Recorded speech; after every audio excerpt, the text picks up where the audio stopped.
Good afternoon, New York City. When I took office a year ago, I promised to get stuff done for our city.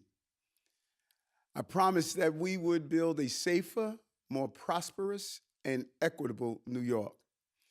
A New York that works for everyone. And my administration is delivering on that promise. For the second month in a row, major crimes are down, and we have taken thousands of guns off our streets. Our subways are getting safer.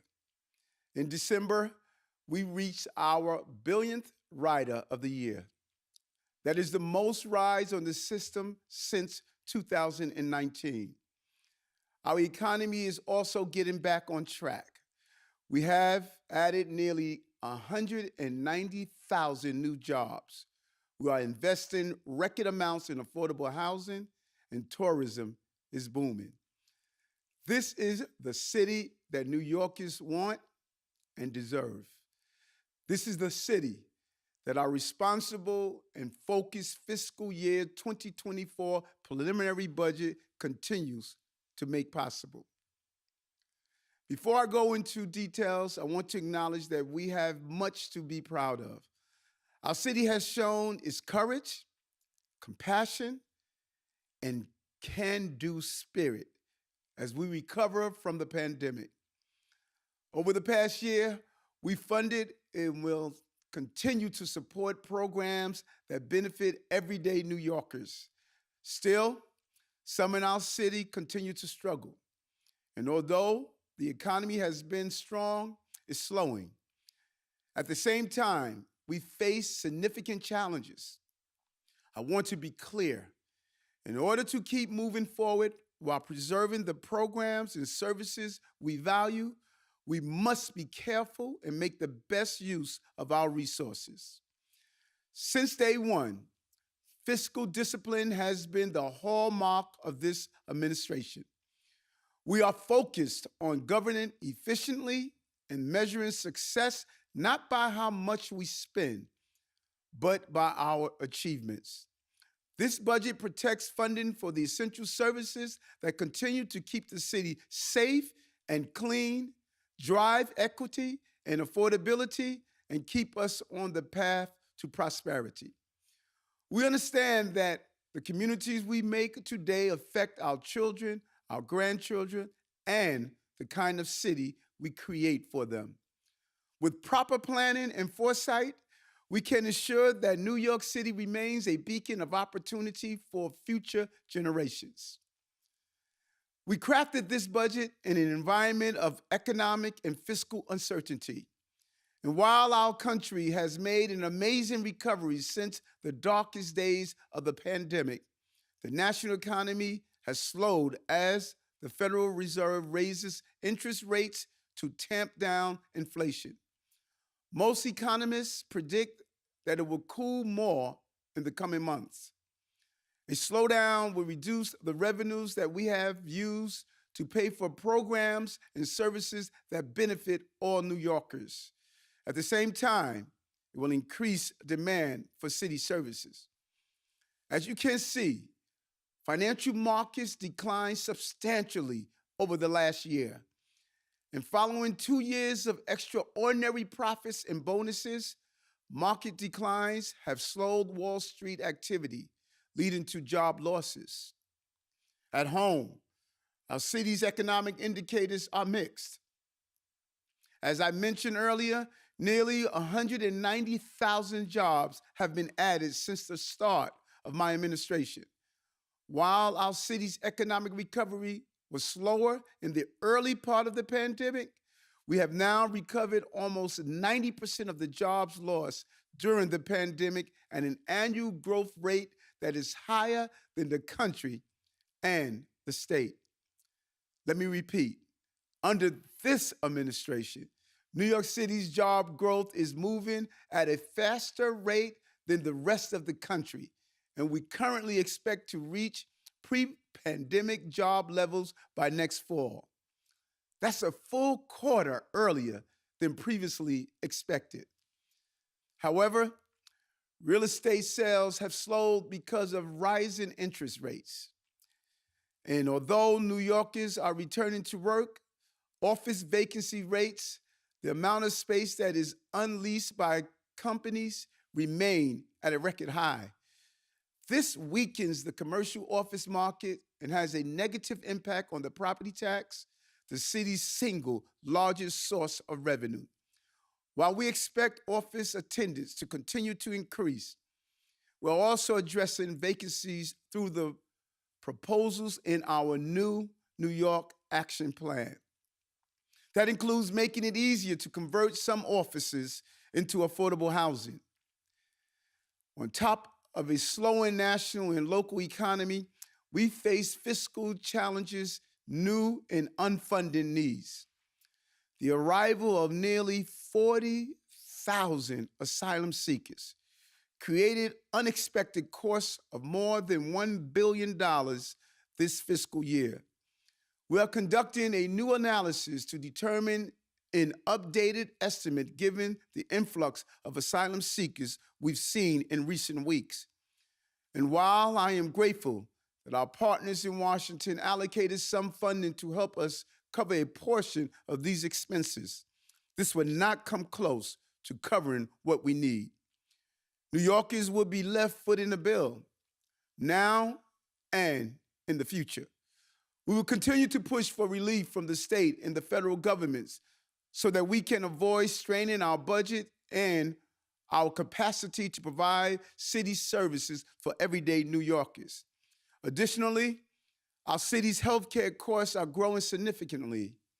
The federal stimulus that has supported our pandemic recovery will decline and sunset in fiscal year 2025. And we are negotiating new labor deals with nearly all the city unions. These settlements will add billions of dollars to our city's budget. As the economy slows, so will our revenue growth. This creates the perfect storm. We will still need to support the core services that New Yorkers depend upon every day, but with fewer resources. In addition, we face billions of dollars in new and unfunded costs related to asylum seekers, labor deals, and healthcare. So we must be more efficient. We must make smart decisions, invest wisely, and give New Yorkers the most bang for their buck. The fiscal year 2024 preliminary budget is balanced at $102.7 billion, $102.7 billion, $1.7 billion lower than it was in the November plan. Fiscal year 2023 remains balanced. Out-year gaps are $3.2 billion in fiscal year 25, $5 billion in 2026, and $6.5 billion in 2027. By staying focused on savings and efficiency, we will bring these gaps down over the course of the financial plan. We balanced fiscal year 2024 by reorganizing additional revenue and savings. We updated our revenue forecast to add an additional $1.7 billion in fiscal year 23 and more than $700 million in fiscal year 24. These gains, along with savings of more than $550 million, allowed us to balance fiscal year 2024. As always, we have remained focused on savings in this plan. Savings protect our city's economic recovery and have been a vital part of our administration's fiscal strategy from the beginning. Our preliminary budget achieves more than $500 million in saving over fiscal years 23 and 24. This brings total savings in the November plan and preliminary budget to $3 billion over the 2 years. And we accomplished this without laying off a single employee or reducing services. We achieved most of our savings in this budget through the Vacancy Reduction Initiative, which took down more than 4,300 vacant positions citywide in each year of the financial plan. This generated savings of just over $180 million this fiscal year and $350 million in fiscal year 2024. Some will argue that vacancy reduction results in agencies not being able to do their jobs. Don't believe them. There are 23,000 open positions still on the books, which leaves ample room in agency budgets to hire for critical roles. In this budget, we are limiting spending. Nearly all new needs are self-funded with existing resources. And over fiscal years 2023 and 2024, we paid for nearly $500 million in new needs with savings, with more self-funded by agencies. One of the most powerful lessons we have learned over the past few years is the importance of setting aside resources for unexpected emergencies. This preliminary budget maintains reserves at a record $8.3 billion so that we can respond effectively to any unforeseen events. I'm proud that despite the many challenges I've mentioned, our budget protects funding for the transformative programs we rolled out over the past year, like the Earned Income Tax Credit that puts money back into the pockets of working families, or the 100,000 paid summer jobs that open the door to opportunity for our young people. Incentives for employers and property owners to develop more child care spaces so parents can return to work. And violence prevention programs for communities most affected by the epidemic of gun violence. Since the beginning of this administration, we've also invested substantially in our students.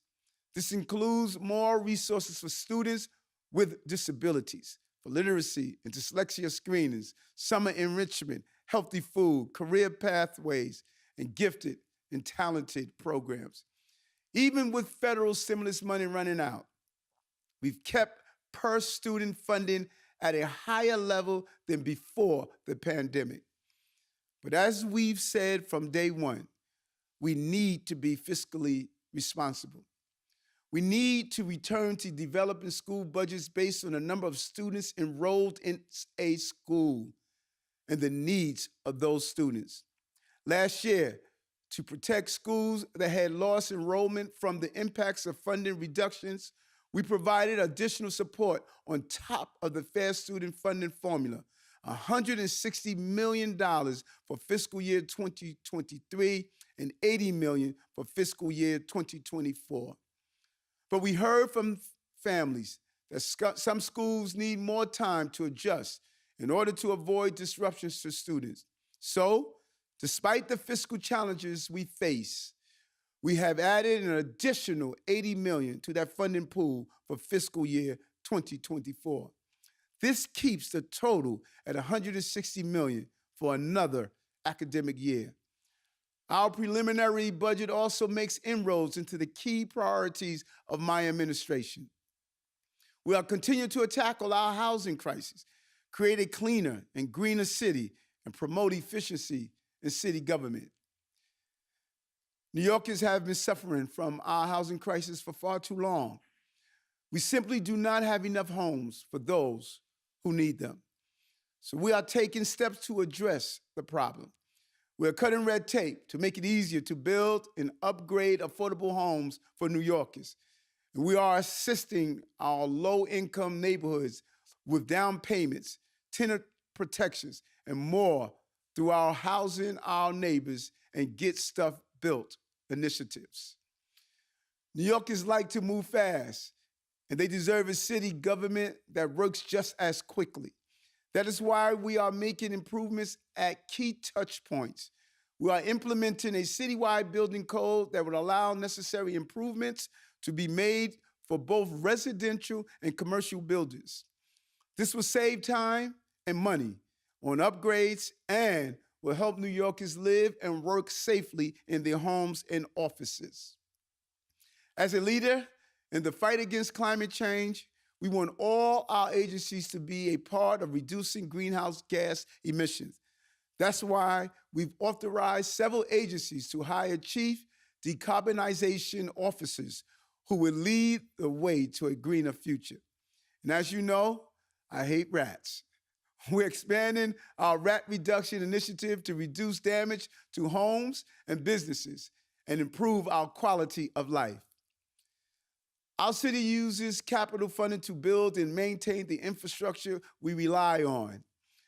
Capital funding enables us to invest in our city's future by building more affordable housing along with parks, healthcare facilities, and public spaces.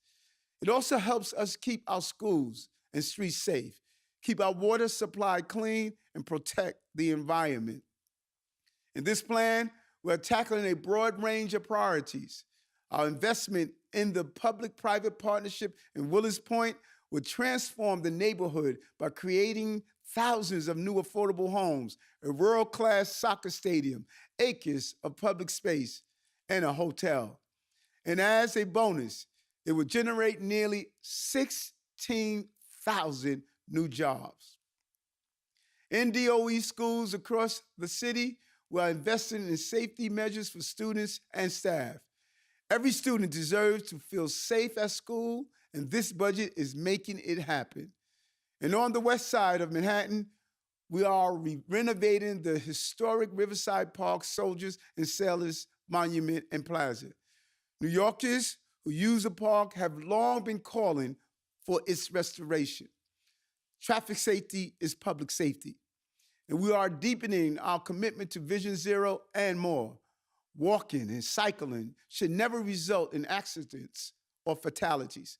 So, we are making targeted improvements to street safety across all 5 boroughs. This includes safe routes in the Bronx and Staten Island, select bus service in South Brooklyn, and installing and upgrading traffic signals. And since New Yorkers also rely on our waterways to get around, we will be repairing our marine infrastructure on Staten Island and in Manhattan. Climate change affects all of us. To reduce greenhouse gas emissions and improve air quality, we are accelerating projects that will meet the targets set by Local Law 97. New York City is aiming high in the fight against climate change, and we won't give up until we create a healthier and more resilient city for everyone. The initiatives that I have discussed today play a part in creating the city that all New Yorkers want. A city that is safe, equitable, and prosperous. I know there will be those who say we should do things differently, that we should extend ourselves further, save less, and spend more. But as mayor, the buck stops with me. It is my responsibility to keep our city on a stable path. Whether it's new labor contracts, asylum seeker course, or the next unexpected event, the bills will come due. And I cannot allow New Yorkers to suffer or our city's fortunes to seesaw up and down in response. Our discipline and efficient budget keeps us safe and allows us to remain on an upward track. It allows us to continue to protect and build the greatest city in the world, the city that we are all proud to call home, New York.